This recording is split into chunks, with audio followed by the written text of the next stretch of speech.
Hello, and welcome to BigBookCTK.com. My name is Tosin, and today I'm reading out from A Christmas Carol from Chapter 1, in prose, being a ghost story of Christmas by Charles Dickens. Preface. I have endeavoured in this ghostly little book to raise the ghost of an idea which shall not put my readers out of humour with themselves, with each other, with the season, or with me. May it haunt their houses pleasantly, and no one wish to lay it. Their faithful friend and servant, C.D. December 1843. Day 1. Marley's Ghost. Marley was dead, to begin with. There is no doubt whatever about that. The register of his burial was signed by the clergyman, the clerk, the undertaker, and the chief mourner. Scrooge signed it, and Scrooge's name was good upon change for anything he chose to put his hand to. Old Marley was as dead as a doornail. Mind, I don't mean to say that I know of my own knowledge that what there is particularly dead about a doornail. I might have been inclined myself to regard a coffin nail as the deadest piece of ironmongery in the trade. But the wisdom of our ancestors is in the simile, and my unhallowed hand shall not disturb it. All the country is done for. You will therefore permit me to repeat emphatically that Marley was as dead as a doornail. Scrooge knew he was dead? Of course he did. How could it be otherwise? Scrooge and he were partners for I don't know how many years. Scrooge was his sole executor, his sole administrator, his sole assign, his sole residuary legatee, his sole friend, and sole mourner. And even Scrooge was not so dreadfully cut up by the sad event, but that he was an excellent man of business on the very day of the funeral, and solemnized it with an undoubted bargain. The mention of Marley's funeral brings me back to the point I started from. There is no doubt that Marley was dead. This must be distinctly understood, or nothing wonderful can come of the story I am going to relate. If we were not perfectly convinced that Hamlet's father died before the play began, there will be nothing more remarkable in his taking a stroll at night in an easterly wind upon his own ramparts than there would be in any other middle-aged gentleman rashly turning out after dark in a breezy spot, say St. Paul's churchyard, for instance, literally to astonish his son's weak mind. Scrooge never painted out old Marley's name. There it stood, years afterwards, above the warehouse door, Scrooge and Marley. The firm was known as Scrooge and Marley. Sometimes people new to the business called Scrooge Scrooge, and sometimes Marley, but he answered to both names. It was all the same to him. Oh, but he was a tight-fisted hand at the grindstone, Scrooge, a squeezing, wrenching, grasping, scraping, clutching, covetous old sinner, hard and sharp as flint, from which no steel had ever struck out generous fire, secret and self-contained and solitary as an oyster. The cold within him froze his old features, nipped his pointed nose, shriveled his cheek, stiffened his gait, made his eyes red, his thin lips blue, and spoke out shrewdly in his grating voice. A frosty rime was on his head, and on his eyebrows, and his wiry chin. He carried his own low temperature always about with him. He iced his office in the dog days, and didn't thaw it 1 degree at Christmas. External heat and cold had little influence on Scrooge. No warmth could warm him, no wintry weather chill him, no wind that blew was bitterer than he, no falling snow was more intent upon its purpose, no pelting rain left open to entreaty. Foul weather didn't know where to have him. The heaviest rain and snow and hail and sleet could boast of the advantage over him in only one respect. They often came down handsomely, and Scrooge never did. Nobody ever stopped him in the street to say with gladsome looks, "My dear Scrooge, how are you? When will you come to see me?" No beggars implored him to bestow a trifle. No children asked him what it was o'clock. No man or woman ever once in all his life inquired the way to such and such a place of Scrooge. Even the blind man's dogs appeared to know him, and when they saw him coming on, would tug their owners into doorways and up courts, and then would wag their tails as though they said, "No eye at all is better than an evil eye, dark master." But what did Scrooge care? It was the very thing he liked, to edge his way along the crowded paths of life, warning all human sympathy to keep its distance, was what the knowing ones call nuts to Scrooge. Once upon a time, of all the good days in the year, on Christmas Eve, old Scrooge sat busy in his counting house. It was cold, bleak, biting weather, foggy withal, and he could hear the people in the court outside go wheezing up and down, beating their hands upon their breasts, and stamping their feet upon the pavement stones to warm them. The city clocks had only just gone 3, but it was quite dark already. It had not been light all day, and candles were flaring in the windows of the neighbouring offices, like ruddy smears upon the palpably brown air. The fog came pouring in at every chink and keyhole, and was so dense without that although the court was of the narrowest, the houses opposite were mere phantoms. To see the dingy cloud come drooping down, obscuring everything, one might have thought that nature lived hard by and was brewing on a large scale. The door of Scrooge's counting house was open, that he might keep his eye upon his clerk, who, in a dismal little cell beyond, a sort of tank, was copying letters. Scrooge had a very small fire, but the clerk's fire was so very much smaller that it looked like one coal. But he couldn't replenish it, for Scrooge kept the coal box in his own room. And so surely as the clerk came in with a shovel, the master predicted that it would be necessary for them to part. Wherefore the clerk put on his white comforter and tried to warm himself up at the candle, in which effort, not being a man of a strong imagination, he failed. "A Merry Christmas, Uncle! God save you!" cried a cheerful voice. It was the voice of Scrooge's nephew, who came upon him so quickly that this was the first intimation he had of his approach. "Bah!" said Scrooge. "Humbug!" He had so heated himself with rapid walking in the fog and frost, this nephew of Scrooge's, that he was all in a glow.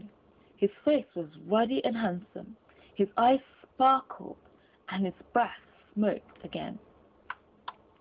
"Christmas a humbug, Uncle?" said Scrooge's nephew. "You don't mean that, I am sure."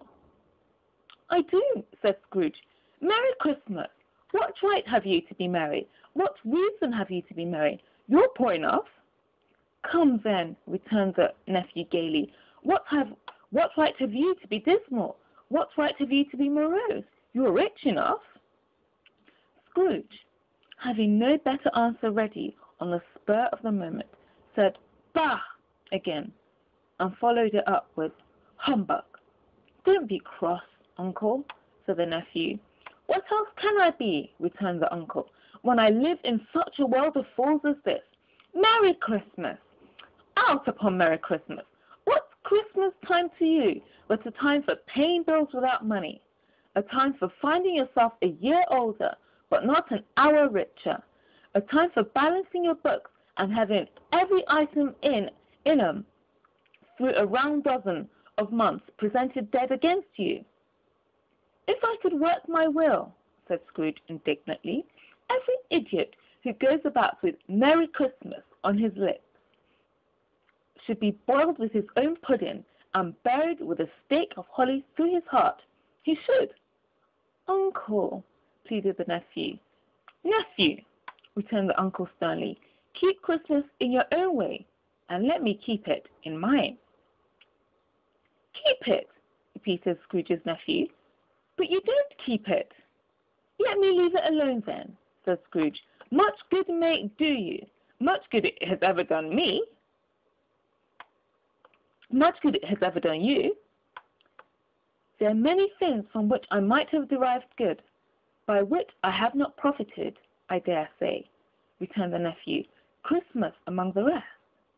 But I'm sure I have always thought of Christmas time when it has come round, apart from the veneration due to its sacred name and origin, if anything belonging to it can be apart from that, as a good time, a kind, forgiving, charitable, pleasant time. The only time I know of, in the long calendar of the year, when men and women seem by one consent to open their shut-up hearts freely, and to think of people below them as if they really were fellow passengers to the grave, and not another race of creatures bound on other journeys. And therefore, uncle, though it has never put a scrap of gold or silver in my pocket, I believe that it has done me good, and will do me good, and I say, God bless it." The clerk in the tank involuntarily applauded, becoming immediately sensible of the impropriety. He put the fire, and extinguished the last frail spark forever. "Let me hear another sound from you," said Scrooge, "and you'll keep your Christmas by losing your situation. You're quite a powerful speaker, sir," he said, turning to his nephew. "I wonder you don't go into Parliament." "Don't be angry, uncle. Come, dine with us tomorrow." Scrooge said that he would see him. Yes, indeed he did. He went the whole length of the expression, and said that he would see him in that extremity first. "But why?" cried Scrooge's nephew. "Why? Why did you get married?" said Scrooge. Because I fell in love." "Because you fell in love," growled Scrooge, as if that were the only one thing in the world more ridiculous than a Merry Christmas. "Good afternoon." "Nay, uncle, but you never come to see me before that happened. Why gave it as a reason for not coming now?" "Good afternoon," said Scrooge. "I want nothing from you." "I ask nothing of you. Why cannot we be friends?" "Good afternoon," said Scrooge. "I'm sorry with all my heart to find you so resolute. We have never had any quarrel, to which I have been a party, but I have made the trial in homage to Christmas, and I'll keep my Christmas humour to the last. So a Merry Christmas, uncle." "Good afternoon," said Scrooge, "and a Happy New Year." "Good afternoon," said Scrooge. His nephew left the room without an angry word, notwithstanding. He stopped at the outer door to bestow the greetings of the season on the clerk, who, cold as he was warmer than Scrooge, for he returned them cordially. "There's another fellow," muttered Scrooge, who overheard him. "My clerk, with 15 shillings a week, and a wife and family, talking about a Merry Christmas. I'll retire to Bedlam." This lunatic, in letting Scrooge's nephew out, had let 2 other people in. They were portly gentlemen, pleasant to behold, and now stood with their hats off in Scrooge's office. They had books and papers in their hands, and bowed to him. "Scrooge and Marley's, I believe," said one of the gentlemen, referring to his list. "Have I the pleasure of addressing Mrs. Scrooge or Mr. Marley?"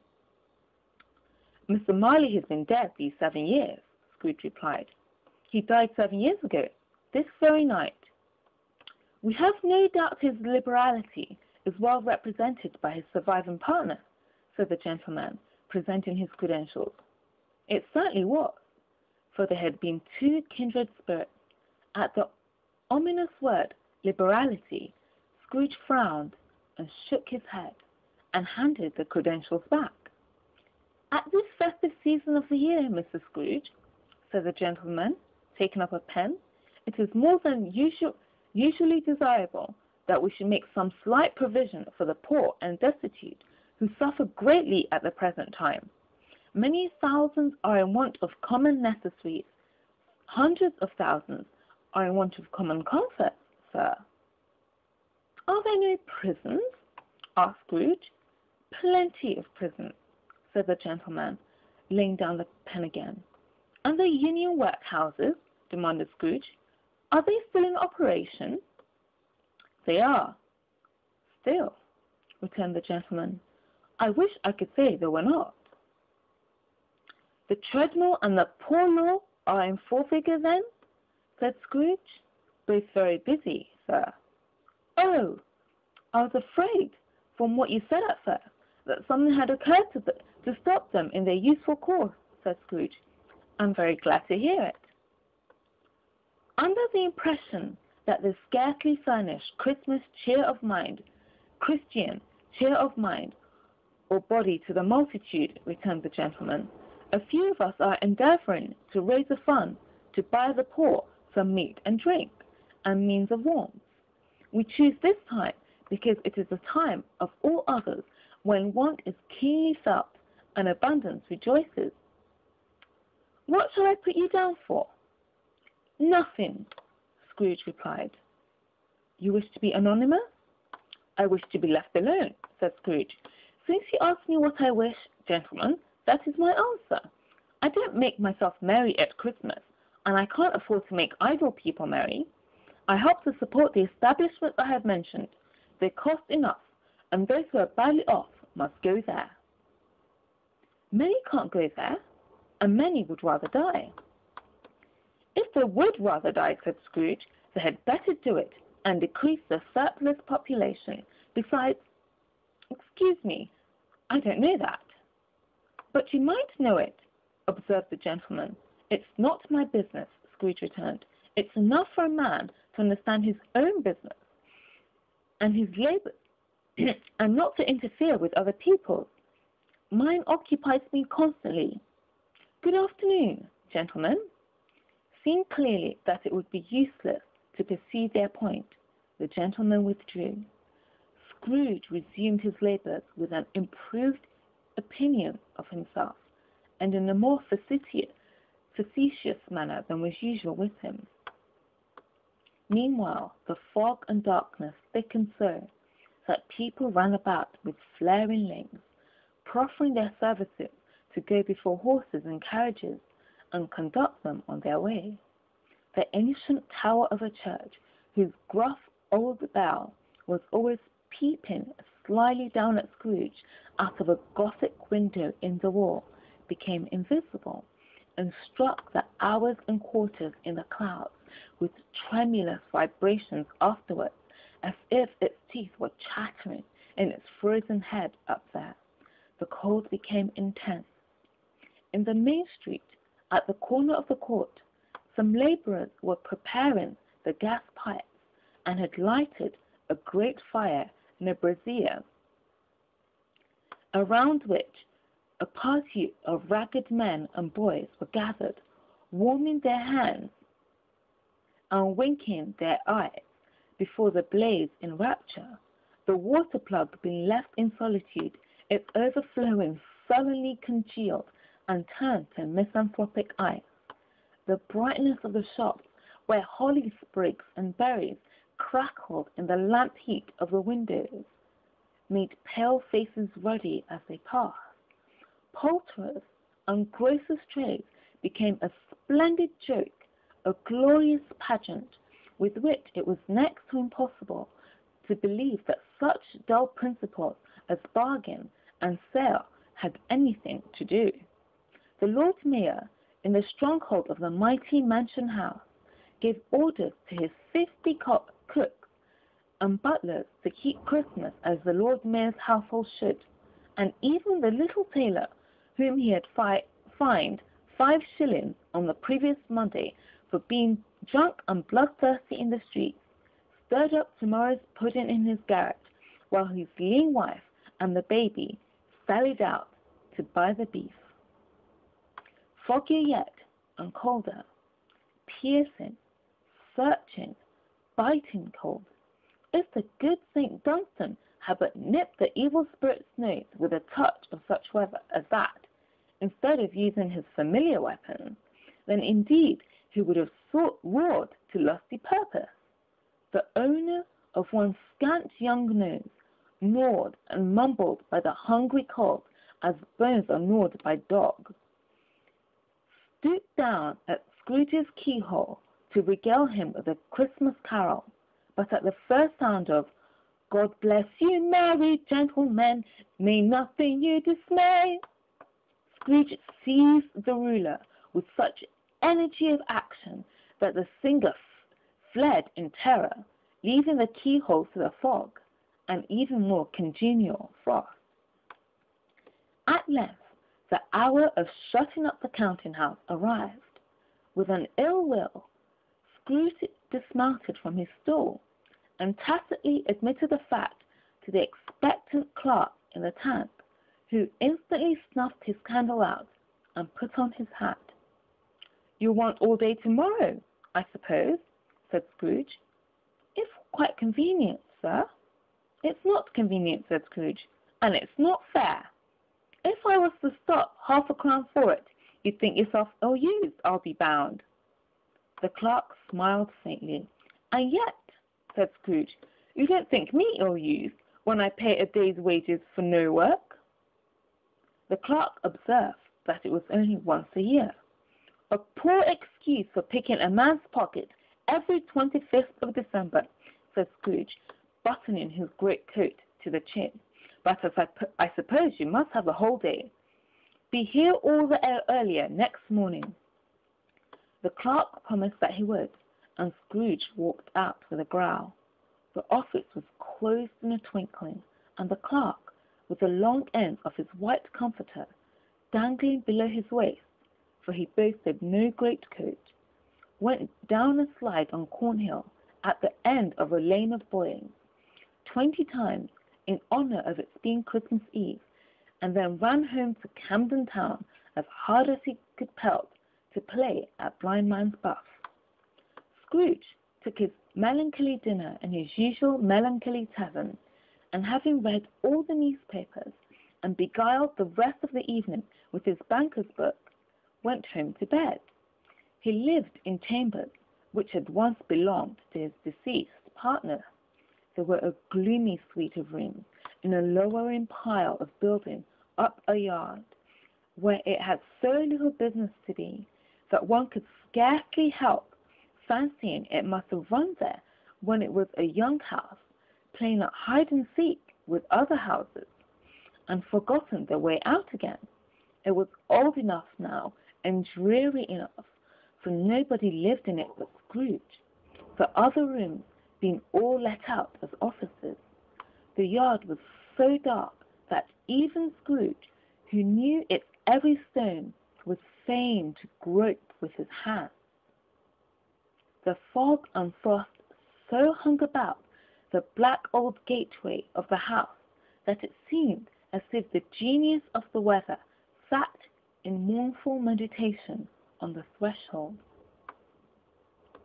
Now, it is a fact that there was nothing at all particular about the knocker on the door, except that it was very large. It is also a fact that Scrooge had seen it night and morning during his whole residence in that place. Also, that Scrooge had as little of what is called fancy about him as any man in the City of London, even including, which is a bold word, the corporation, aldermen, and livery.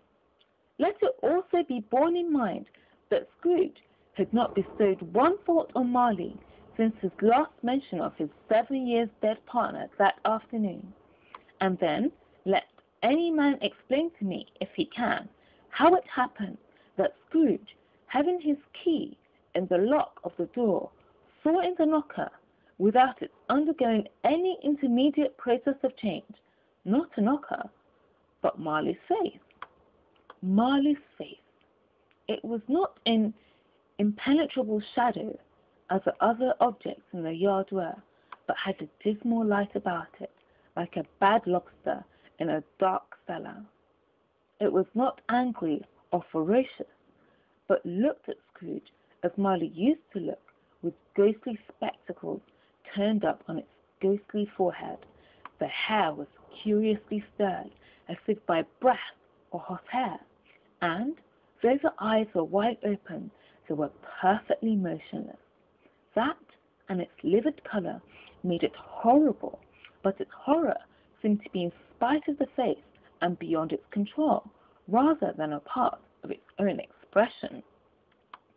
As Scrooge looked fixedly at this phenomenon, it was a knocker again. To say that he was not startled, or that his blood was not conscious of a terrible sensation to which it had been a stranger from infancy, would be untrue. But he put his hand upon the key he had relinquished, turned it sturdily, walked in, and lighted his candle. He did pause, with a moment's irresolution, before he shut the door, and he did look cautiously behind it first, as if he half expected to be terrified with the sight of Marley's pigtail sticking out into the hall. But there was nothing on the back of the door except the screws and nuts that held a knocker on, as he said, "Poof, poof," and closed it with a bang. The sound resounded through the house like thunder. Every room above and every cask in the wine merchant cellars below appeared to have a separate peal of echoes of its own. Scrooge was not a man to be frightened by echoes. He fastened the door and walked across the hall and up the stairs, slowly too, trimming his candle as he went. You may talk vaguely about driving a coach and six up a good old flight of stairs, or through a bad young Act of Parliament, but I mean to say you might have got the hearse up that staircase, and taken it broadwise, with a splinter bar towards the wall, and the door towards the balustrade, and done it easy. There was plenty of wood for that, and room to spare, which was perhaps the reason why Scrooge thought he saw a locomotive hearse going on before him in the gloom. Half a dozen gas lamps out of the street wouldn't have lighted the entry too well, so you may suppose that it was pretty dark with Scrooge's dip. Up Scrooge went, not caring a button for that. Darkness was cheap, and Scrooge liked it. But before he shut his heavy door, he walked through his room to see that all was right. He had just enough recollection of the face to desire to do that. Sitting room, bedroom, lumber room, all as they should be. Nothing under the table, nothing under the sofa, a small fire in the grate, spoon and basin ready, and the little saucepan of gruel. Scrooge had a cold in his head. Upon the hob. Nobody under the bed, nobody in the closet, nobody in his dressing gown, which was hanging up in a suspicious attitude against the wall, lumber room as usual, old fire guard, old shoes, two fish baskets, washing stand on 3 legs, and a poker. Quite satisfied, he closed his door and locked himself in, double-locked himself in, which was not his custom.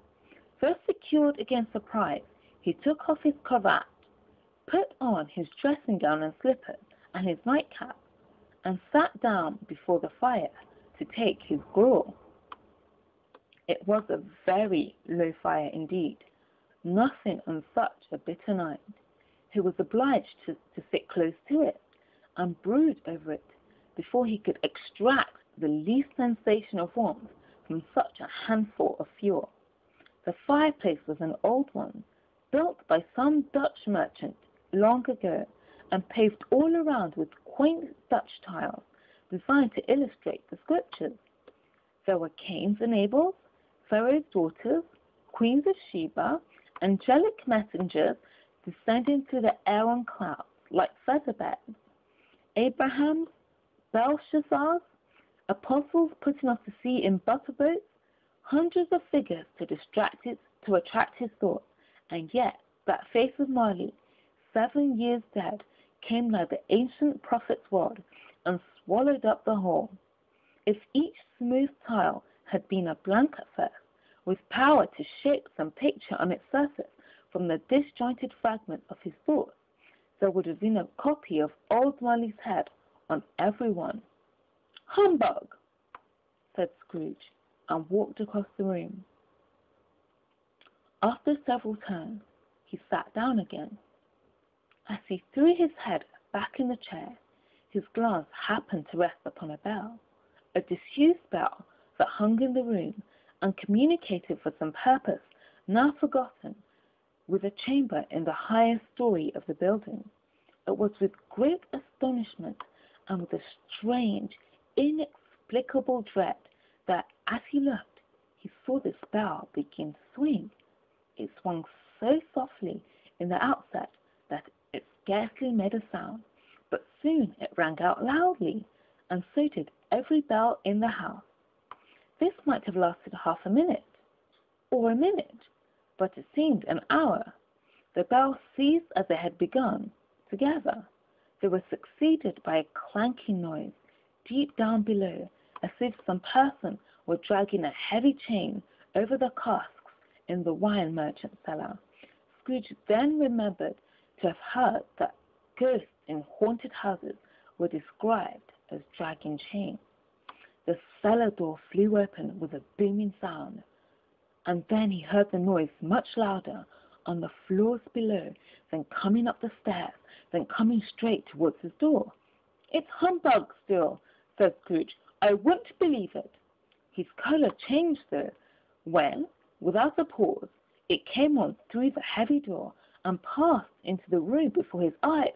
Upon its coming in, the dying flame leaped up, and though it cried, "I know him, Marley's ghost," and fell again. As though it cried, "I know him, Marley's ghost," and fell again. The same face, the very same. Marley in his pigtail, usual waistcoat, tights and boots, the tassels on the latter bristling like his pigtail, and his coat skirt, and the hair upon his head. It was long and wound about him like a tail, and it was made, for Scrooge observed it closely, of cash boxes, keys, padlocks, ledgers, deeds, and heavy purses wrought in steel.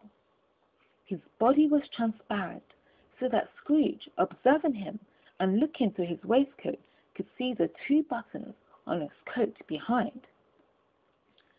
Scrooge had often heard it said that Marley had no bowels, but he had never believed it until now. No, nor did he believe it even now.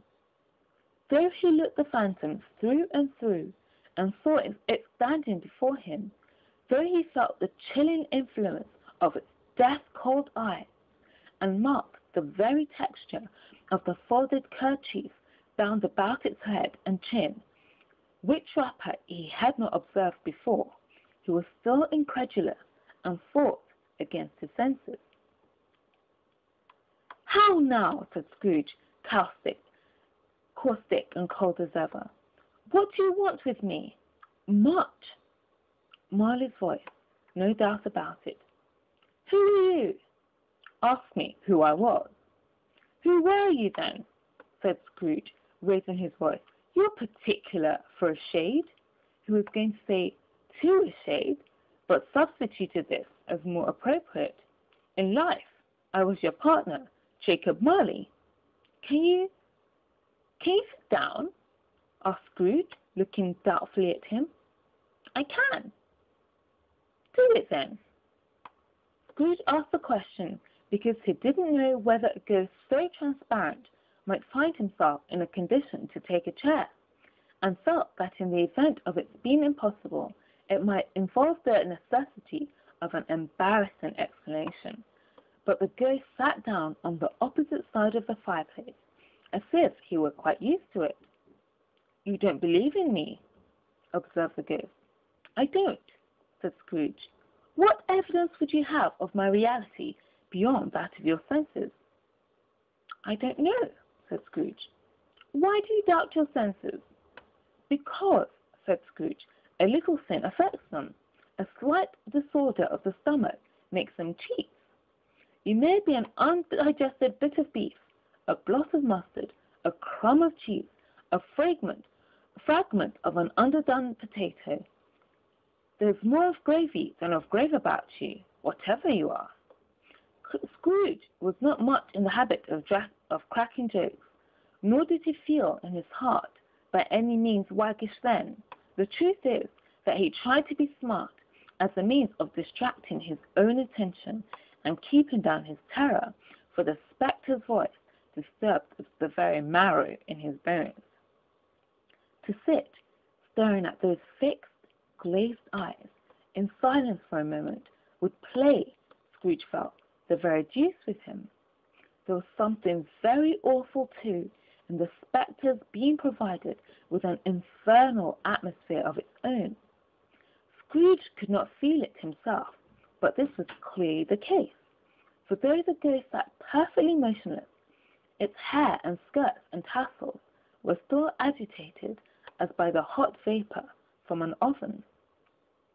You see this toothpick, said Scrooge, returning quickly to the charge, for the reason just assigned, and wishing, though it were only for a second, to divert the vision's stony gaze from himself. I do, replied the ghost. You are not looking at it, said Scrooge. But I see it, said the ghost, notwithstanding. Well, returned Scrooge, I have but to swallow this, and be for the rest of my own days persecuted by a legion of goblins, all of my own creation. Humbug, I tell you, humbug. At this the spirit raised a frightful cry, and shook its chain with such a dismal and appalling noise that Scrooge held on tight to his chair to save himself from falling in a swoon. But how much greater was his horror when the phantom, taking off the bandage around its head, as if it were too warm to wear indoors, its lower jaw dropped down upon its breast. Scrooge fell upon his knees and clasped his hands before his face. Mercy, he said, dreadful apparition, why do you trouble me? Man of the worldly mind, replied the ghost, do you believe in me or not? I do, said Scrooge, I must. But why do spirits walk the earth, and why do they come to me? It is required of every man, the ghost returned, that the spirit within him should walk abroad among his fellow men, and travel far and wide, and if that spirit goes not forth in life, it is condemned to do so after death. It is doomed to wander through the world, oh, woe is me, and witness what it cannot share, but might have shared on earth, and turn to happiness. Again the spectre raised a cry, and shook its chain, and wrung its shadowy hands. You are fettered, said Scrooge, trembling. Tell me why. I wear the chain I forged in life, replied the ghost. I made it link by link, and yard by yard. I girded it on of my own free will, and of my own free will I wore it.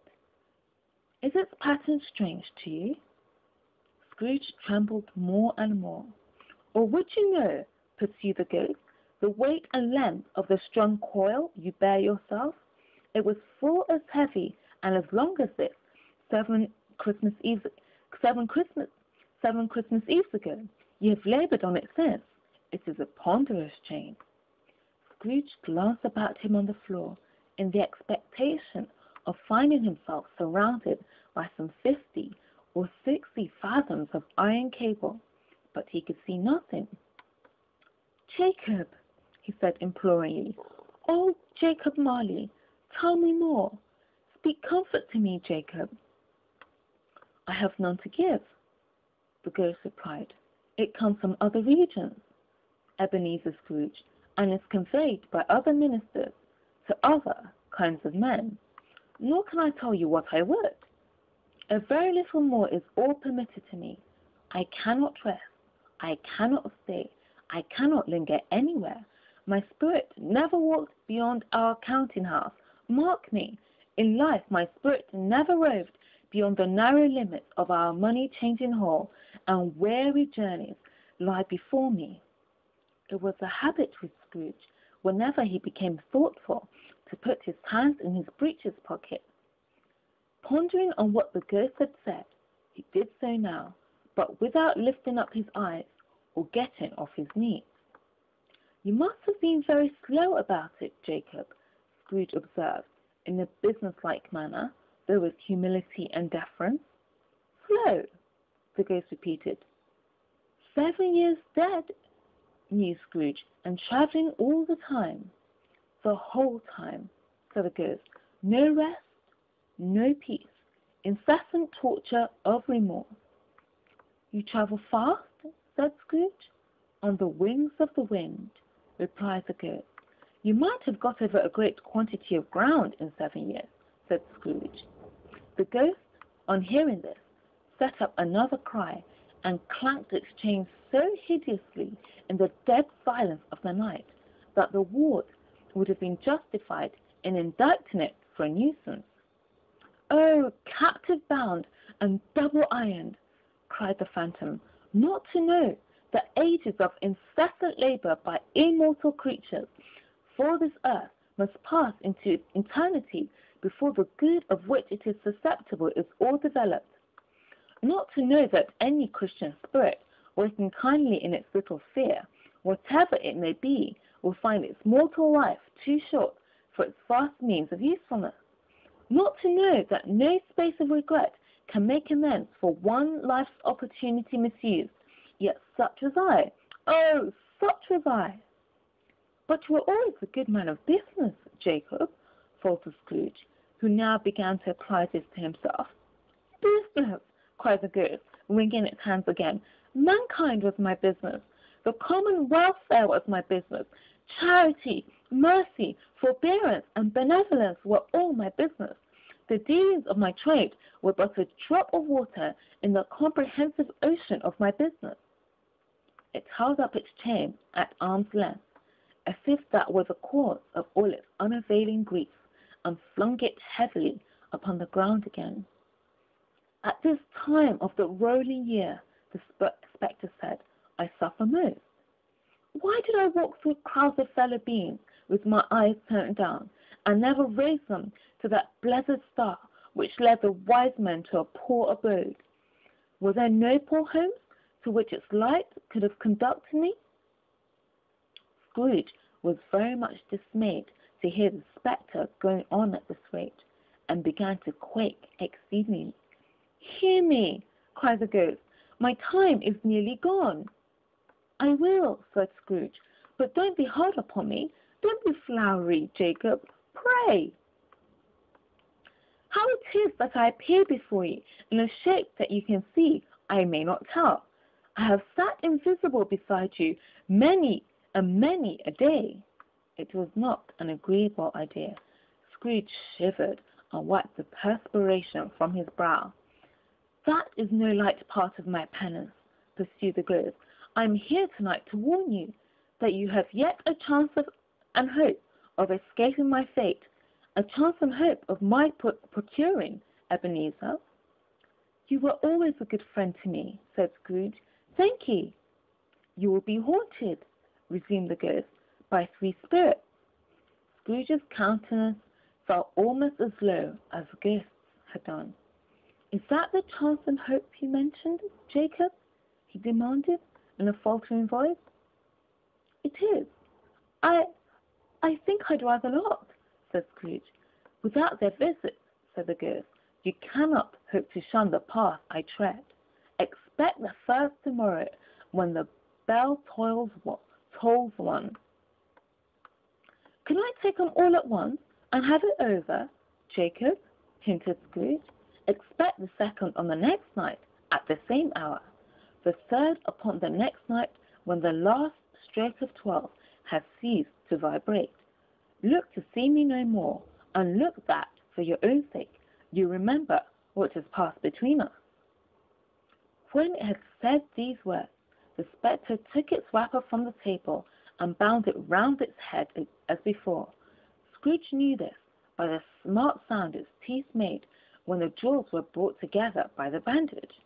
He ventured to raise his eyes again, and found his supernatural visitor confronting him in an erect attitude, with its chain wound over and about its arm. The apparition walked backward from him, and at every step it took, the window raised itself a little, so that when the spectre reached it, it was wide open. It beckoned Scrooge to approach, which he did. When they were within 2 paces of each other, Marley's ghost held up its hand, warning him to come no further. Scrooge stopped, not so much in obedience as in surprise and fear, for on the raising of the hand he became sensible of confused noises in the air, incoherent sounds of lamentation and regret, wailings inexpressibly sorrowful and self-accusatory. The spectre, after listening for a moment, joined in the mournful dirge and floated out upon the bleak, dark night.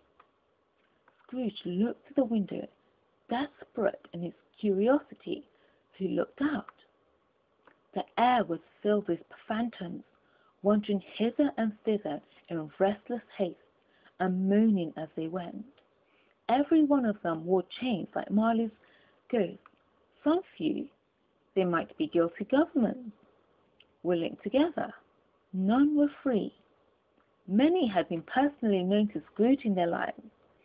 He had been quite familiar with one old ghost in a white waistcoat with a monstrous iron safe attached to its ankle, who cried piteously at being unable to assist a wretched woman with an infant, whom it saw below upon a doorstep.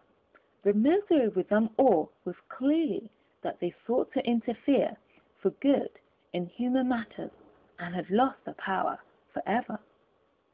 Whether these creatures faded into mist, or mist enshrouded them, he could not tell. But they and their spirit voices faded together, and the night became as it had been when he walked home. Scrooge closed the window and examined the door by which the ghost had entered. It was double locked, as he had locked it with his own hand, and the bolts were undisturbed.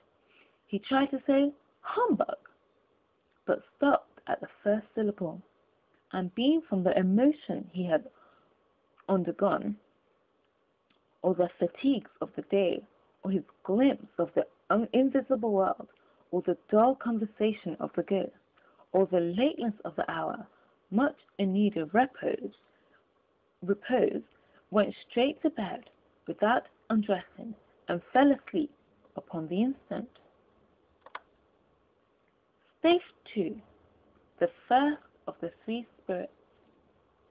When Scrooge awoke, it was so dark that, looking out of bed, he could scarcely distinguish the transparent window from the opaque walls of his chamber. He was endeavouring to pierce the darkness with his ferret eyes, when the chimes of a neighbouring church struck the 4 quarters, so he listened for the hour. To his great astonishment, the heavy bell went on from 6 to 7, and from 7 to 8, and regularly up to 12, then stopped. 12. It was past 2 when he went to bed. The clock was wrong. An icicle must have got into the works. 12. He touched the spring of his repeater to correct this most preposterous clock. Its rapid little pulse beat 12, and stopped. "Why, it isn't possible," said Scrooge, "that I can have slept through a whole day and far into another night. It isn't possible that anything has happened to the sun, and this is 12 at noon." The idea being an alarming one, he scrambled out of bed and groped his way to the window. He was obliged to rub the frost off with the sleeve of his dressing gown before he could see anything, and could see very little then. All he could make out was that it was still very foggy and extremely cold, and that there was no noise of people running to and fro and making a great stir, as there unquestionably would have been if night had beaten off bright day and taken possession of the world. This was a great relief, because 3 days after sight of this first of exchange pay to Mr. Ebenezer Scrooge or his order, and so forth, would have become a mere United States security if there were no dates to count by. Scrooge went to bed again and thought and thought and thought it over and over and over, and could make nothing of it. The more he thought, the more perplexed he was, and the more he endeavoured not to think, the more he thought. Marley's ghost bothered him exceedingly. Every time he resolved within himself, after mature inquiry, that it was all a dream, his mind flew back again like a strong spring release to its first position, and presented the same problem to be worked all through. Was it a dream or not? Scrooge lay in this state until the chime had gone 3/4 more, when he remembered, on a sudden, that the ghost had warned him of a visitation when the bell tolled 1. He resolved to lie awake until the hour was past, and, considering that he could no more go to sleep than go to heaven, this was perhaps the wisest resolution in his power.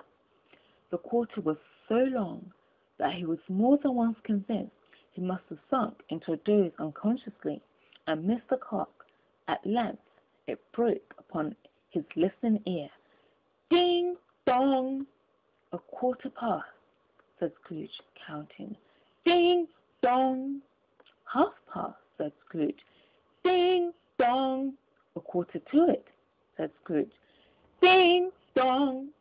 The hour itself, said Scrooge triumphantly, and nothing else. He spoke before the hour bell sounded, which it now did, with a deep, dull, hollow, melancholy 1. Light flashed up in the room upon the instant, and the curtains of his bed were drawn. The curtains of his bed were drawn aside, I tell you, by hand, not the curtains at his feet, nor the curtains at his back, but those to which his face was addressed.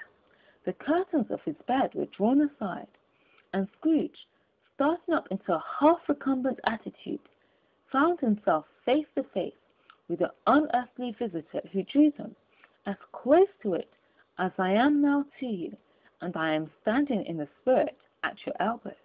It was a strange figure, like a child, yet not so like a child as like an old man, viewed through some supernatural medium, which gave him the appearance of having receded from the view and being diminished to a child's proportion. Its hair, which hung about its neck and down its back, was white, as if with age, and yet the face had not a wrinkle in it, and the tenderest bloom was on the skin. The arms were very long and muscular, the hands the same, as if its hold were of uncommon strength. Its legs and feet, most delicately formed, were, like those upper members, bare. It wore a tunic of the purest white, and round its waist was bound a lustrous belt, the sheen of which was beautiful. It held a branch of fresh green holly in its hand, and, in singular contradiction of that wintry emblem, had its dress trimmed with summer flowers. But the strangest thing about it was that from the crown of its head there sprung a bright, clear jet of light, by which all this was visible, and which was doubtless the occasion of its using, in its duller moments, a great extinguisher for a cap, which it now held under its arm. Even this, though, when Scrooge looked at it with increasing steadiness, was not its strangest quality.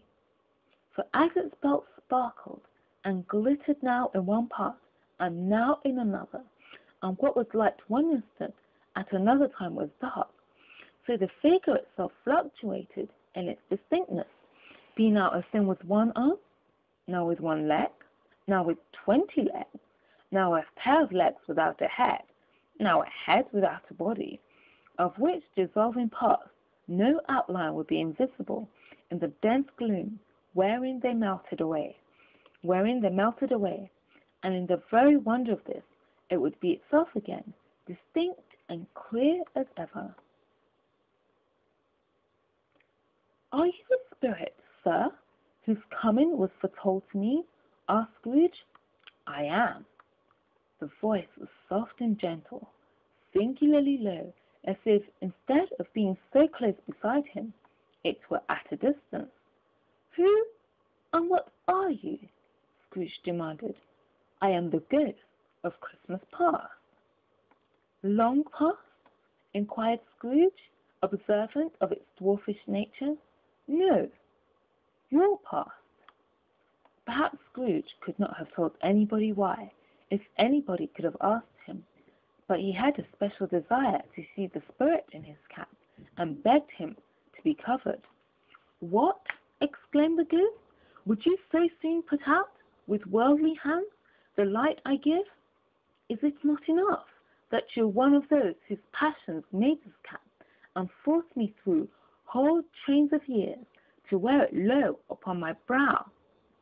Scrooge reverently disclaimed all intention to offend, or any knowledge of having wilfully bonneted the spirit at any period of his life. He then made bold to inquire what business brought him there. "Your welfare," said the ghost. Scrooge expressed himself much obliged, but could not help thinking that a night of unbroken rest would have been more conducive to that end. The spirit must have heard him thinking, for it said immediately, "Your reclamation, then. Take heed." It put out its strong hand as it spoke, and clasped him gently by the hand. "Rise, and walk with me." It would have been in vain for Scrooge to plead that the weather and the hour were not adapted to pedestrian purposes, that bed was warm, and the thermometer a long way below freezing, that he was clad but lightly in his slippers, dressing gown, and nightcap, and that he had a cold upon him at that time. The grasp, though gentle as a woman's hand, was not to be resisted. He rose, but finding that the spirit made towards the window, clasped his robe in supplication. "I am a mortal," Scrooge remonstrated, "and liable to fall." "Bear but a touch of my hand, then," said the spirit, laying it upon his heart, "and you shall be upheld in more than this." As the words were spoken, they passed through the wall, and stood upon an open country road, with fields on either hand. The city had entirely vanished. Not a vestige of it was to be seen. The darkness and the mist had vanished with it, for it was a clear, cold winter day, with snow upon the ground. "Good heaven!" said Scrooge, clasping his hands together as he looked about him. "I was bred in this place. I was a boy here." The spirit gazed upon him mildly. Its gentle touch, though it had been light and instantaneous, appeared still present to the old man's sense of feeling.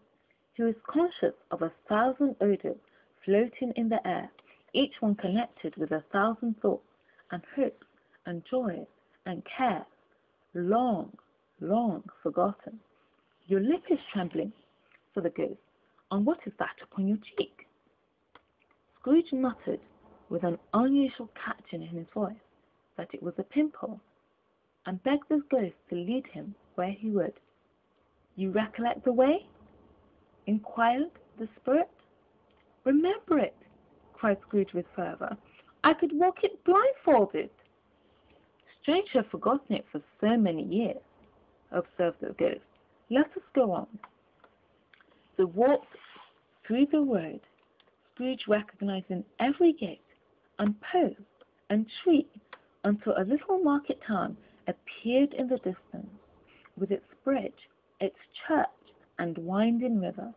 Some shaggy ponies now were seen trotting towards them with boys upon their backs, who called to other boys in country gigs and carts, driven by farmers, All these boys were in great spirits and shouted to each other until the broad fields were so full of merry music that the crisp air laughed to hear it. "They are but shadows of the things that have been," said their ghost. "They have no consciousness of us." The jocund travellers came on, and as they came, Scrooge knew and named them every one. Why was he rejoice beyond all bounds to see them? Why did his cold eye glisten, and his heart leap up as they went past? Why was he filled with gladness when he heard them give each other Merry Christmas as they parted at crossroads and byways for their several homes? What was Merry Christmas to Scrooge? Out upon Merry Christmas! What good had it ever done to him? "The school is not quite deserted," said the ghost. "A solitary child, neglected by his friends, is left there still." Scrooge said he knew it, and he sobbed. They left the high road by a well-remembered lane, and soon approached a mansion of dull red brick, with a little weathercock-surmounted cupola on the roof, and a bell hanging in it. It was a large house, but one of broken fortunes, for the spacious offices were little used. Their walls were damp and mossy, their windows broken, and their gates decayed. Fowls clucked and strutted in the stables, and the coach houses and sheds were overrun with grass. Nor was it more retentive of its ancient state within, for entering the dreary hall and glancing through the open doors of many rooms, they found them poorly furnished, cold, and vast. There was an earthy savour in the air, a chilly bareness in the place, which associated itself somehow with too much getting up by candlelight and not too much to eat. They went, the ghost and Scrooge, across the hall to a door at the back of the house. It opened before them and disclosed a long, bare, melancholy room, made barer still by lines of plain deal forms and desks. At one of these, a lonely boy was reading near a feeble fire, and Scrooge sat down upon a form and wept to see his poor, forgotten self as he used to be. Not a latent echo in the house, not a squeak and scuffle from the mice behind the panelling, not a drip from the half-thawed waterspout in the dull yard behind, not a sigh among the leafless boughs of one despondent poplar, not the idle swinging of an empty storehouse door, no, not a clicking in the fire, but fell upon the heart of Scrooge with a softening influence, and gave a freer passage to his tears. Thank you very much for watching. You've been listening to A Christmas Carol by Charles Dickens. My name is Tulsi, and this is BigBookCTK.com. Thank you very much, and bye for now.